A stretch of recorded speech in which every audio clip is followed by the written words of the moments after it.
Hindi. Sinadya nila yon kahit illegal para maging kasangkapan para ipatawag ang opisina ng Vice President investigation in aid of legislation. Pwede ba yun? Hindi pwede. O nung marinig na naman nila yung sinasabi ko, tanggalin sa good government. O ngayon, sinama na yung public accounts. Kasi Vice Chairman din ako eh. Opo. O sabi ko, lahat mag-a-account naman eh. Tanggalin sa public account. Ha? So may dahilan pala lahat, bawat isa. Meron silang dahilan na inipon. Inipon ang mga dahilan. Kaya, tinasagot ko na yung tanong ninyong dalawa, nabigla ba kayo? Hindi. Hindi na. Ayun. Kami kasi kung nabigla, hindi namin kasi alam yung kwento na yan. Unang-una, kayo talagang dalawa naman ay nervyoso kayo talaga. Mabibiglahin talaga. Biglahin kayo Pero ako, nakinikinita ko na. Hindi lamang yung komite ko, pati yung aking membership sa Commission on Appointment. Commission on Appointment. Pati doon. Tinanggal na kayo. Pero tungkol na doon sa pagkagasta ng budget na inilatag niya. Ang pinag-uusapan dito, budget briefing. Kung ano inilatag niya, igalang mo na lang because ito yung tradisyon. Kasi kung sablay lahat naman ang kanyang paggasta, hahabulin ka rin ng COA dahil yun ang accountability. Tapos na kasi yun eh. Kaya ako nalulungkot na may konting pagkainis. Mga abogado ito eh. Ba't di nila maintindihan? Yun ang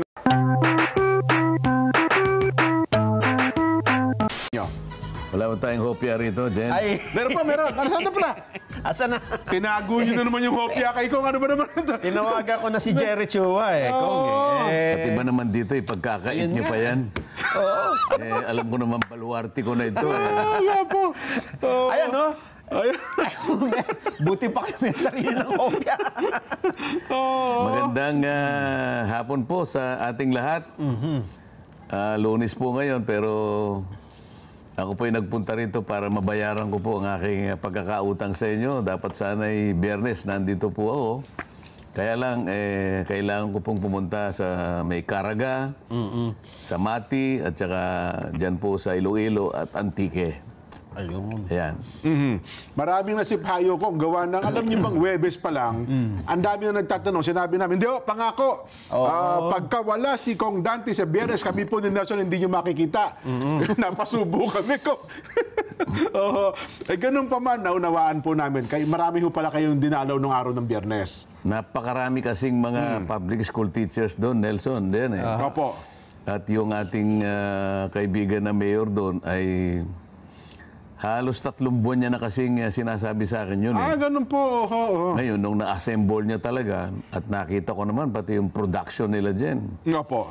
Akala mo, isip-isipin no, pagkalayo-layo, Caraga yun. Pero nung makita ko yung production nila, nakagagawa pala ng ganun. Para kung nakita rin yung pasilidad ng Net25 eh. Matindi. Matindi rin sila. Opo. Mahigit silang 9,000 mga public school teachers. Matagal na nilang hinihintay na makarating naman ako doon. Kaya yung nga, nagkataong Biyernes eh. Kailangan kong umalis kasi ng Biyernes ng tanghali dahil mula sa Davao kasi, Jen, ay halos 3 oras at kalahati ang lalakbayin ko by land. Dadaanan ko yung Mati, pagkatapos yung Caraga. Yun, may batak ka ng pulis doon, mabilis na yun. Kung wala kang batak na pulis doon, baka 6 na oras ang gugugulin mo para makarating ka doon. Nakita ko ho yung ilang videos niyo nung kaharap niyo yung mga teacher doon, Kong. Sabi niyo sa kanila, ang mga teacher ay talagang mga matatalino. Sila ang tagapaghubog ng ating mga kabataan, Kong. Di ba? Hindi, una ko sinabi sa kanila ay meron kasing isang magandang mga sawikain patungkol sa kanila eh. Ang sabi nila, invest in teachers. Yan. So that your children will succeed. Totoo naman eh. Kapag nakapamuhunan ka sa mga teachers at naging madalubhasa lahat yun, siyempre may impart nila yung kanilang kakayahan, yung kanilang mga pinag-aralan. May sasalin ngayon sa ating mga anak. Opo. Hindi puro tagumpay ngayon yun. Ayun. Pagkatapos, dalawang sawikain lang naman ang aking Nabanggit niyo doon. ikinuwento sa kanila sapagkat kailangan naming magmadali. Hindi ko naman alam na yung production nila dahil napakaganda. Bago pala magsimula, magtatagal yung mga may mga programa. napakaraming mga parang calisthenics, parang may pasumba-sumba. Very colorful. Oho. At nung magsalita yung aking kaibigan na mayor doon sa Caraga, Jen, Nelson, yung pagpapakilala lang nung kanyang mga naimbita. Isang oras ang kanyang ginugol. Wow. Ganun po. Teka muna. 3:20 ka ako yung flight natin mula sa Davao. Sabi ko nga sa'yo, 4 na oras by land. Kaya kinakailangan kaming umalis ng pinaka-maximum siguro 11:30 ng umaga. Opo. Ayun, kaya iniksiyan ko na lang yung aking pananalita. Sabi ko po, ang pangalawang salawikain na aking maikakapit sa inyo ay ito pong sinasabi na good education can change anyone. Kung po pwede po sana, I will respectfully offer a simple amendment to it. Sabi ko ganyan. Good education changes or may change anyone, but not everyone. Ayan. Opo. Medyo nakukuha na nila na yung very warm yung diyan yung reception kasi po ako kung titingnan niyo po at alam na po ninyo yung nangyayari sa amin sa House of Representatives. May mga kasama po ako na sa aking palagay nabigyan naman ng magagandang edukasyon Oo nga po, nakapag-aral. Yun po ang aking palagay. They had good education. But I think they never learned from it. Magaganda pong eskwela isipin po ninyo ka ako. Sinumbong ko na. Sabi ko, I came here before you. Medyo konting English. Not only to celebrate with you. Ayan, yung mga yan. I came to you not only to pay tribute to the good teachers of our nation. Kaya parang nakapula din kayo kung But I chose to come here to seek for your solace, for your guidance and counsel and inspiration.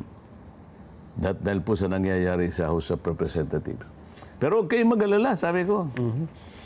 Yung pong mga itinuro ninyo, mananatili sa aming mga puso.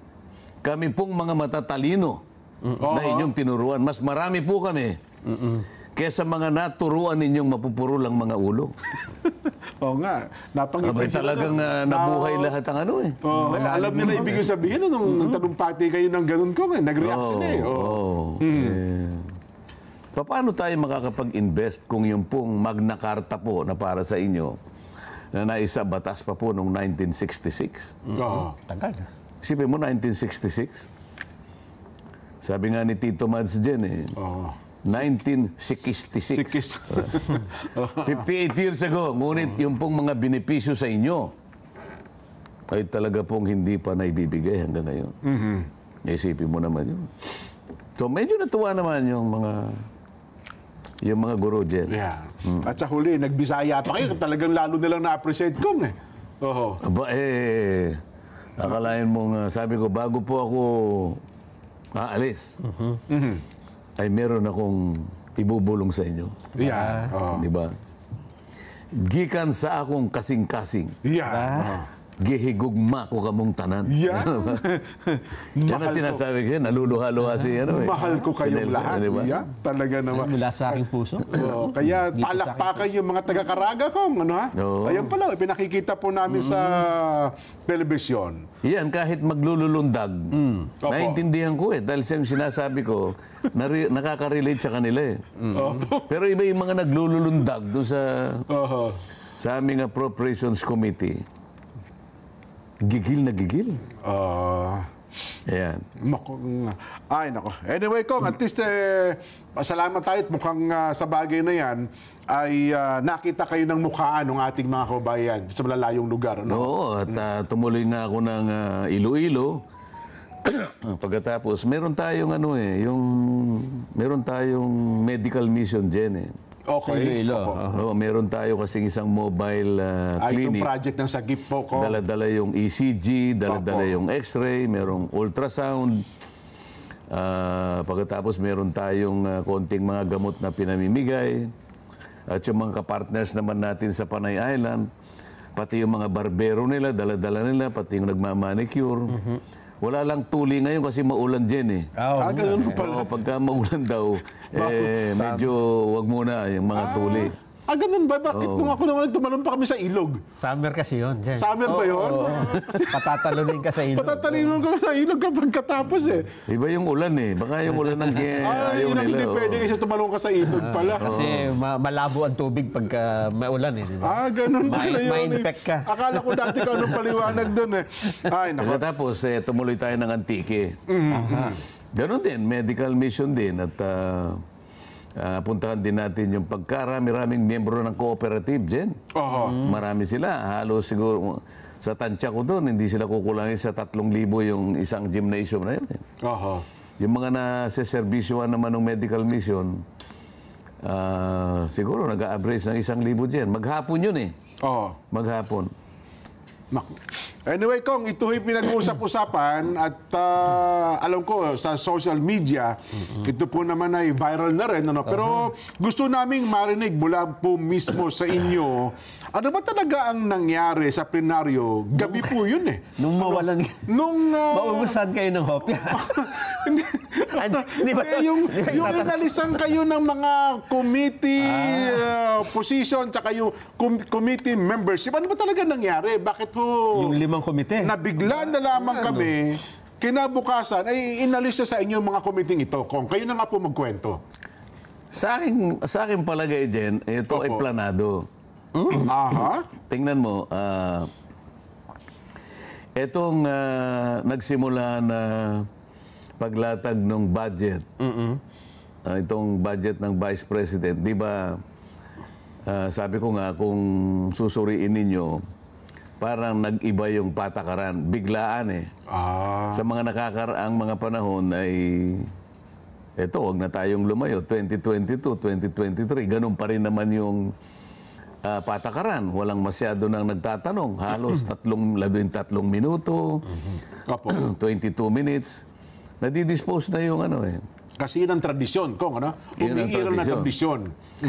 Ngayon, pinapaliwanag ko nga sa kanila na huwag nating bigla na lamang tatanggalin yung tradisyon sapagkat ito naman ang matagal na panahon nating inalagaan.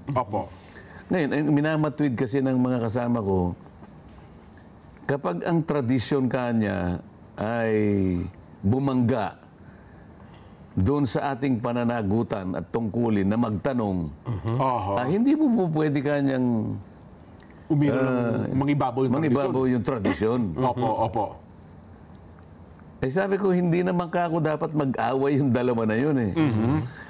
Ang totoo niyan, Jen, sa mga abogado, meron kaming subject na kung tawagin ay conflict of laws.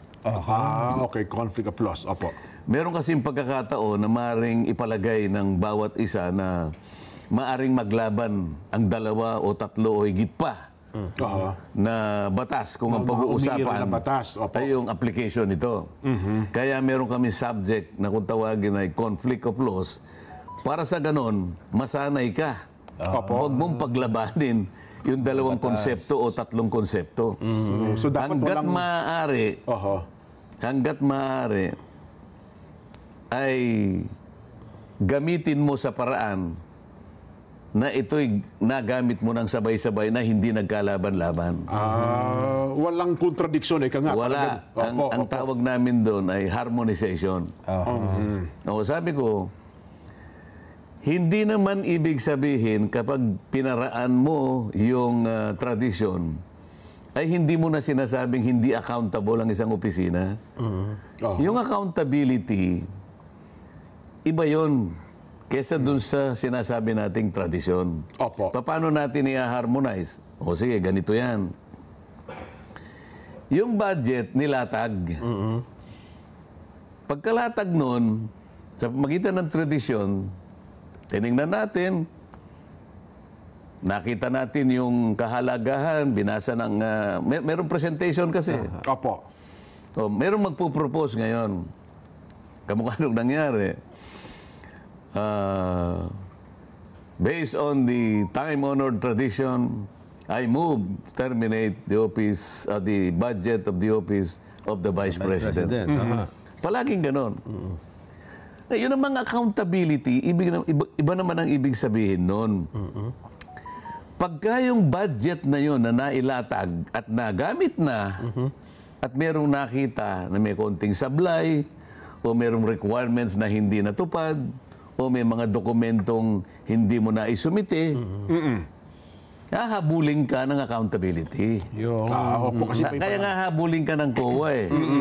Kaya nga po, tingnan ninyo, ito po madali ka akong intindihin. Kaya merong nag-issue ng notice of disallowance. Yun ay katibayan na ang opisina ng Vice President o kahit anumang opisina hindi makaiiwas doon sa accountability. Pananagutan yun eh. Pananagutan niya po yun. Tama naman. Kaya nga, mag-i-explain siya, magpapaliwanag. Lamang dahil kay issue lang. Meron naman siya kung period para sumagot sapagkat ang itinatadhanaan ng procedure ng COA binibigyan ka ng 6 na buwan para sumagot. Natural, hindi naman niya gusto magmadali sapagkat gusto niyang masinop siguro pati yung paraan ng pagsagot, pati yung extent ng explanation, gusto niya sigurong ayusin mabuti. Bakit ako magmamadali kung tutuusin? Meron akong 6 na buwan para sa ganun ay ayusin ko yung pagsagot. Lahat ng kakailanganin ay iisa-isain ko para sa ganun. Walang magkaroon ng duda sa aking isasubmit na paliwanag. Sa makatwid, kung mo ibinigay sa kanya yon Agosto 2024, meron siya hanggang Pebrero 2025. Nabibigay lang. Yun ang tinatanong ko. Bakit kayo pa ang gusto magtanong? Hindi pa nga siya nakakapag-submit? Yun.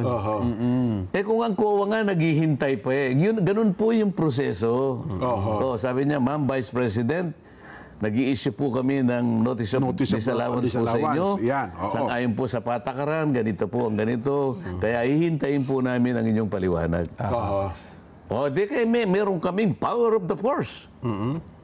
Sino ba nagsasabi na wala sa atin ang power of the force? Wala nga eh. Ang sinasabi natin, may panahon para mag-account ang bawat isang departamento na na-issuehan ng ganong klaseng kautusan. Sa pagsasalita nila kasi, parang nakagawa na ng krimen ng Vice President, yun ang mahirap eh. Parang convicted na nga po. Pag tinatanong mo naman, naintindihan niyo ba yung nature ng notice of disallowance? Akala naintindihan daw nila. Kung naintindihan mo, walang krimen dyan. Magpapaliwanag siya. Kaya nga notice ko, di ba? Notice. Notice yan. It is a formal notice for the office of the Vice President to make an account. May tinanong pa kayo. Alin bang departamento walang notice of disallowance? Kaya nga. Diba? Ngayon, doon sa unang tanong ninyo, hindi ka ba nabigla? Hindi ako nabibigla kasi kung tutuntunin mo, talagang nagmimina sila ng kahit anong may babato nila sa Vice President. Sa tamang panahon, akala nila pag nakakalap na sila ng ganito, magpapile ng impeachment. Saan magsisimula ang impeachment? Anong komite? Committee on Justice ko. Vice Chairman ako doon. Oo nga po, Vice Chairman kayo ng Committee on Justice. Ba't ako tinanggal? Para hindi ako makasali ron. Yun ang alam nila, di ba? So yun pala. Ngayon, alam ko rin naman ang panahon kung kailan tinatanggal yung mga nasa majority. Pagka matatapos magbe-break. Kaya inipon nilang lahat yun. Di ba? Last day eh. Oo. Di ba nag-object ako dun sa prangkisa sa panukalang batas na yung prangkisa ng Davao Light. Sa Davao, tama. Oo. Sasagpangin niya, aagawin niya yung prangkisa ng Nordeco. O nag-object ako doon. Medyo lumaban yung author. Opo. Sabi niya, with all due respect, Mr. Chair, this issue has been extensively discussed in several meetings of this committee. Oo. With all due respect to Congressman Marcoleta, I think this is the only first day that he attended Yun na nga. our hearing. Hindi naman nakadiwa. Ngayon lang, noong araw niya, bigla kayong Oo. nagtanong. Oo. Sabi ko, I may not have attended all the meetings, Tama. but I have read all your minutes. Binasa niyo naman lahat ng minutes. How many times was the word competition mentioned in the law? EPIRA. Hindi naman niya masagot. Ako na nagsabi. 11 times. Competition, 11 times. What about the phrase anti-competitive? Ilang beses? Hindi naman niya alam 10 times. Anong ibig nating sabihin, Mr. Chair? This law is about competition. Meron na ngang nagsiservice dyan sa franchise area na, ibibigay mo na naman dyan sa Aboitiz. Kakainin pa. Pwede pinatay niya yan. Kapag napatay niya yung kalaban niya, nag-iisa na siya. So eventually, kahit namura ngayon, ang sinasabi niya mong presyo ng kuryente niya, itataas niya rin dahil wala nang mag-o-offer dyan. So, hindi siya kako consistent sa batas. Dinobjekan ko yun. Pangalawa, sabi ko, kaya naman nagkukunwari siyang mababa ngayon sapagkat nakakakuha siya ng mas marami sa capacity ng Agus Pulangi Hydroelectric Plant. Namurang-mura. Namurang-mura. Hydro yun eh. Kaya naman siya nakakakuha ng ganyang karami. Sapagkat yung head ng PISAM na namamatnubay sa Agus Pulangi ay dating tao ng Aboitiz. Hindi ba natin titingnan lahat yan? Doon sa isang meeting naman. Akalain mo naman kako, paano napunta naman sa committee ng good government? Committee ng good government, kuryente yung pinag-uusapan. Kasi gusto naman tanggalin yung management contract ng Samselco.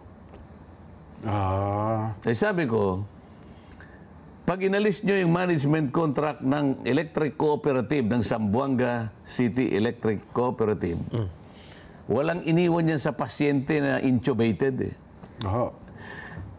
Kayo na nagsabi naka-hospital yan, na-intubated nga, hindi na nga makahinga Tatanggalin mo pa yung ventilator, ano mangyayari dyan? Patay, huy. O di patay. Ano mangyayari ka ako sa mga residente ng Zamboanga? O yun, kausap ko siya. Tanggalin na kaya sa Committee on Energy. Vice Chair na naman ako doon. Sa mga tweet, Nelson, ang aking sinasabi, pag ako nag-a-advocate ako ng tama, nagagalit sila. Yan. Pag sinabi ko yung tradisyon, igalang po natin, sapagkat hindi naman po niya tinatakpan ang accountability. Ang pinararaan lang po niya, yung paggalang at tiwala na palagi nating ibinibigay sa kapwa co-equal, coordinate branch of government. Ay, nung makapagsalita nga ako sa sabi ko, ano ba ka akong? Pagbalik ko ng Iloilo, may tumawag sa akin, pwede po mag-phone patch. Kahit na ako wala nang boses Namamaos na kayo nung araw na yun. Tsaka naririnig nyo yung ubo ko Wala pa namang hopya doon.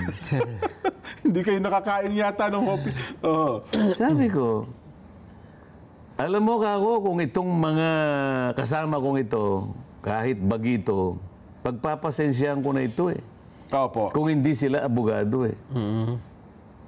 Kasi maring hindi nila naiintindihan yung kaugnayan ng mga sinasabi ko doon sa subject matter.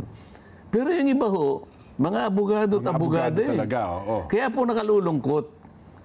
Akalain mong iuugnay niya yung accountability doon sa tradisyon? Hindi po eh. Napakasimpleng subject po ng conflict of laws. Kung kayo po ay abogado, alam niyo ang aking gusto sabihin. Pararaanin ang bawat isa na hindi sila naglalaban-laban, ngunit makukuha mo pa rin Pareho. Yung ang accountability. implementation na nakalatag sa ating mga patakaran. Huwag na nating palabuin ka ako ito. Napakasimple nito. Nakalulungkot, bakit hindi? Na alam ko na intindihan eh. Oo. Pero pinipilit na baluktutin sapagkat gusto nilang makahanap ng mga bagay-bagay na magagamit nila para sa kanilang niluluto na impeachment.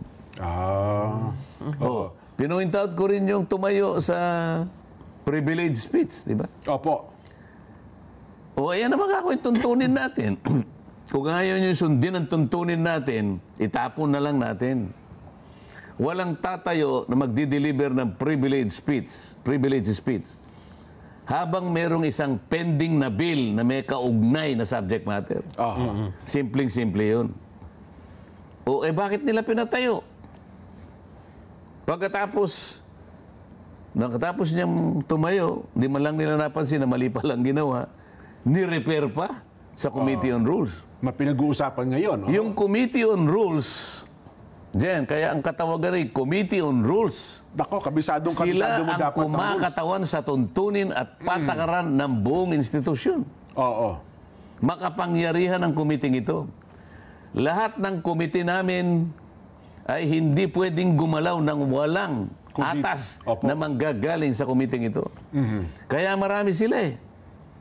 Opo. So, ang pinaka-chairman ng Committee on Rules, yung majority leader. Yung majority leader, meron siyang halos 10 deputy majority leader. At meron na naman siyang halos 10 assistant majority leader. Wala man lang nakaisip.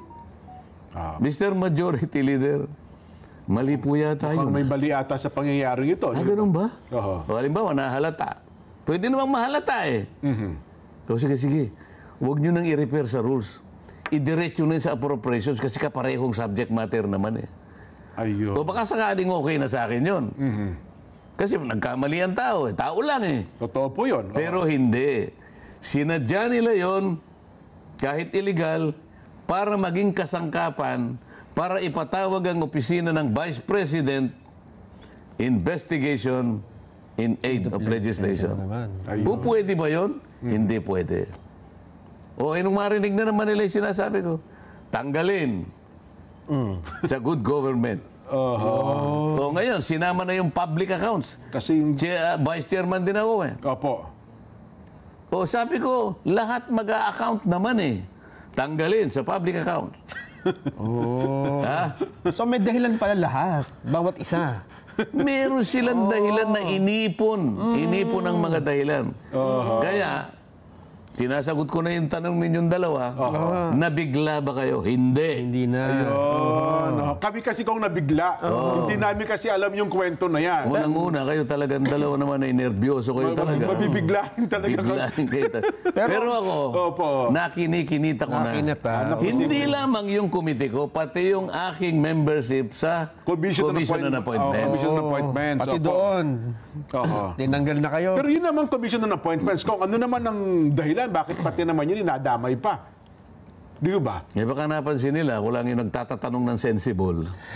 Bagay, tama din naman kayo. No? Pero kung ang ikinagulat ko dito, kasi matagal na itong dinideny ng mga house eh. Now, di umano'y wala naman silang nilulutong impeachment laban kay BP Inday Sara. Oo nga, pinabubulaan. Bakit kayo nagpapagod ng kamimina ng kung ano-ano? Para saan ito? Bigyan mo ko ng magandang dahilan kung bakit.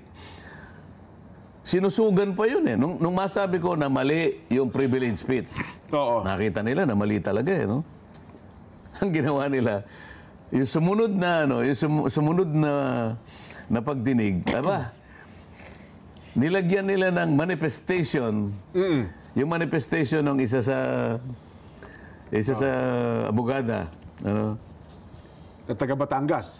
Isip-isipin mo, manifestation lang na kanyang binanggit doon sa hiwalay na pagdinig na hindi naman public accounts, hindi naman good government, doon sa kanyang pagsisikap na usisain din ang budget ng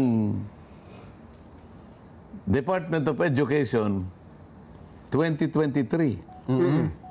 Nagmanifest siya. Sabi niya, Mr. Chair, may I manifest that this particular issue be made subject matter of a separate investigation. Nang dahil lang sa manifestation, kinuha ngayon ng good government. Alam mo kung paano dinescribe yung manifestation? Kinuha siya as a motu proprio material. Anong ibig sabihin ng motu proprio? Tingnan mo nga sa avatar mo. Motu proprio. Ibig Motu sabihin, proprio power. Sarili niya yun. Walang ibang on its own. Yan. Talagang magaling itong analyzer natin. Pag sinabi mong motu proprio, it is a formal action taken without the benefit of a request from any other party. Nagmanifest nga yung isa. So, hindi mo original. Sinabi niya lang, may I manifest, Mr. Chair, that a separate investigation be concluded on the subject matter. Ganun. Kasi, naalala ko, Jen, March 2021, this is the last Congress. Nagsalita ako by way of a privileged speech. Mahaba ito, Jen. DepEd din. DepEd. Yung pinagbibiling mga ICT packages, Information Communication Technology packages. Tatlong taon na audit ng COA. 2017, 2018, 2019. Nagkakahalaga ng 3.2 billion pesos. Walang supporting documents. Ang dami kong sinabi ron. Pati yung mga supplier na dapat disqualify na. Bakit palaging ito na lang mga supplier ang kinukuha nyo? Despite the fact na inulan na ng notice of disallowance. Alam mo ba? Yung privilege speech ko na yon, hindi man lang ni-repair sa isang committee. Buong privilege speech. Dapat pala nag-manifest na lang kayo ng... Ito manifestation lang. Tingnan mo ngayon. Kaya ko binabanggit. Ano? Ayokong maisip ng ating mga nakikinig na meron akong pinagagalitan mga kasama ko. Hindi. Ito kinukwento ko lang para malinawan nila ang mga pangyayari sila sa likod ng mga bagay na ito. Yung privilege speech ko, inabot yun ng about 15 minutes. At maraming laman yun. 3 notices of disallowance. Hindi notice of disallowance. 3 yearly audit, annual audit. Audit mismo. mismo. Ng COA. Tama. Diniscuss natin sa programa yan ko. 3 taon. Hindi man lang ni-repair. Napunta sa rules. Pero kung pag tinignan mo sa Rules Committee, walang referral. Halimbawa, pumunta lang sa Basic Committee, o kaya sa Good Government, o kaya Public Accounts. Bahala na sila kung gano'n. Hindi ni-repair. Andun lang. Samantalang ito, manifestation lang. Dahil ba, yung aking privilege speech ay walang pangalan si Vice President Sara Duterte? Wala pa siya nun eh. Nang time na yun, wala pa po kasi siya. yung year 2017, 2018, 2019, wala pa siya. Pero kumpleto. Ang pinag-uusapan. Ito manifestation. Kaya lang binanggit on the same subject matter kanya. Ang kanilang iniimbestiga, DepEd 2023, nandun ang pangalan ng ating Vice President. Ayun. Kayo na ang magano, kayo na ang humusga. Teka lang ko, curious lang ako. Halimbawang... Tinitingnan ko nga kung member ako ng Basic Education, baka tinanggal na rin ako doon eh. Ganun ba? Para halimbawa, pag na-repair doon, wala na naman ako doon. Si Kong Roman Romulo ho ang chairman doon, di ba? Baka hindi na ba siguro? Hindi, palagay ko hindi naman. Ang sinasabi ko lang, kung nandun ako, Wala naman. baka kasama na ako Baka natanggal natanggal din kayo doon. Oo, naalala mo ba, sabi ko. Ako bilang isa, ayoko yung People's Initiative. Mas maganda pa ako yung Constituent Assembly. Opo. Yung pinag-uusapan nating matagal dito. Yeah, yung CONAS dapat. Oo. So, tinanggal ako sa Constitution Amendments. Mm. Inipon-ipon nila ngayon at pinagsabay-sabay bago kami mag-break. Kaya naipon. Isang araw bago ang recess nyo, talagang natapat na pagkakatanggal sa inyo sa mga komite na yun, Kong. Oo. Ayun. Hindi, naalala ko lang, curious lang ako, Kong. Halimbawa ba, na kapag ang pondo, ito Kong, halimbawa naman, kapag ang pondo ba ng pangalawang Pangulo, ay napagtibay ng Kamara de Representante, kung magkano hinihingi, regardless, kung magkano man po yun, ang ibig bang sabihin doon ay napapawalang sala na siya kung meron man siyang accountability doon sa nakalipas na taon ng kanyang panunungkulan? Naglatag lang siya. Nilatag niya lang. Ito po yung proposal ko. So, hindi naman maapektuhan pala kung meron man siyang pananagutan. Kung halimbawa man. Yung accountability kasi na pinapaliwanag ko, ay patungkol na doon sa pagkagasta ng budget na inilatag niya. Ang pinag-uusapan dito, budget briefing. Kung ano inilatag niya, igalang mo na lang because ito yung tradisyon. Kasi kung sablay lahat naman ang kanyang paggasta, hahabulin ka rin ng COA dahil yun ang accountability. Tapos na kasi yun eh. Kaya ako nalulungkot na may konting pagkainis. Mga abogado ito ba't di nila maintindihan? Yun na nga po. Baka kung panahon na lumipat na kayo ng bahay, ang ibig ko sabihin, mula sa lower house, baka mas maganda dun sa upper, mas mataas. At least, kaunti lang ang personalidad siguro mukhang doon, Kong. Baka ibang pananaw nila. Baka makilala nila, tama ako. Yun na nga po. Ni-restore nila halimbawa. So, wala tayong problema ron. At least, nakilala nila na tama pala yung sinasabi ko. So, binalik nila halimbawa. Pero mukhang malabo pa sa ano yan. Pero sa Senate, Kong, parang approve in principle, nagkaroon ng courtesy approval sa hinihinging pondo ng Office of the Vice Pwede namang mangyari, President. kaya nga nagbabaycam sila, di ba? So, halimbawa, sabi niya, di nasa Senado na. Sabi halimbawa na Senado, hindi kami papayag dyan, gusto namin, ibalik namin kung ano yung kanyang proposal. 2 billion di ngayon, plus. aangal yung sabawan. Hindi kami papayag. Di ba, paano nga yan? Pag hindi kayo pumayag, edi re-enacted tayo. Pag hindi natin napapirma yan, at pumitada yung January at delikado tayo. Re-enacted budget tayo. Sige, papayag na tayo. Halimbawa, napapayag ang House. Di panalo rin ng Vice President. Yun na nga. Yun ang punto Pero natin. ang ating pinag-uusapan dito, pinropose niya lang. Gusto niya. Paano ka? Pinopropose ko 2025, nagtatanong ka 2023. Ano ba na? Oo nga. Hindi mo ba iisipin kung nasa wastong isip itong mga kasama ko? Well, kasi sa mga nakalipas na panahon ko, naging parang practice yata ito na balikan yung ilang taon nang nakalipas para lang depende kung sino. Mukhang... Hindi nga, kaya nga. Bakit noong 2022, pinayagan nyo? 2023, pinayagan nyo dahil hindi pa tayo nagkakagulo. Ngayon 2024, dahil magulo na, at saka mo ginagamit yung power of the force. Kaya sasabihin mo, ito'y pera ng bayan. Hindi pwedeng hindi siya dumating dito. Kinakailangan isa-isahin niya. Sapagkat tayo ay may karapatang, ito ang ating ultimong karapatan. Kailangan sagutin niya tayo. Nakakita ka bang pangatwiran na ganyan?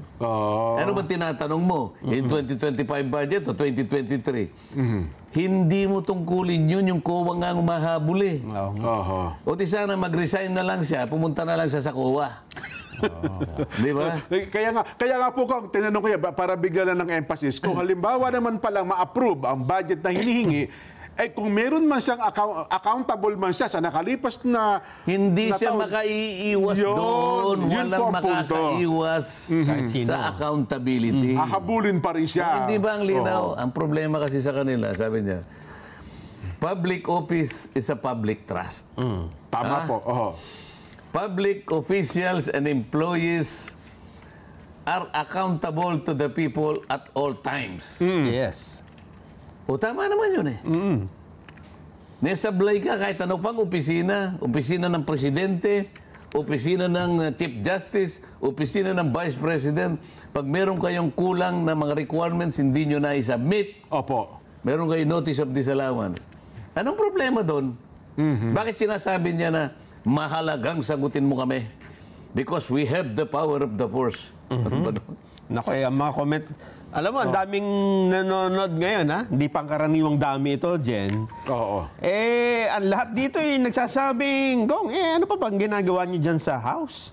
Ba't di pa kayo lumipat dun sa Senado? Hindi, pinakamabuti, Nelson, ganito na lang. May naisip lang ako. Pwede bang itanong natin sa ating mga kababayan, payag ba kayong tumakbo sa pagkasenador si Kong Dante Marcoleta? Kala ko naman payag ba kayong umalis na si Kong Dante? Ba't ako aalis may renta pa ako hanggang 2025? Diba? Ang aking rental doon sa bahay hanggang June 30, 2025. Tama. Bakit naman ako aalis, di ba? Pagkatapos ng At rental. saka meron pa akong tungkulin eh. Totoo naman po. Tama naman. Ngayon, pagkatapos nun, yung pananagutan ko ay tapos na. Yan, Pwede na ako lumipat ng bahay. Yan. Ayun, na Pero maganda. na ang usapan. Ay, di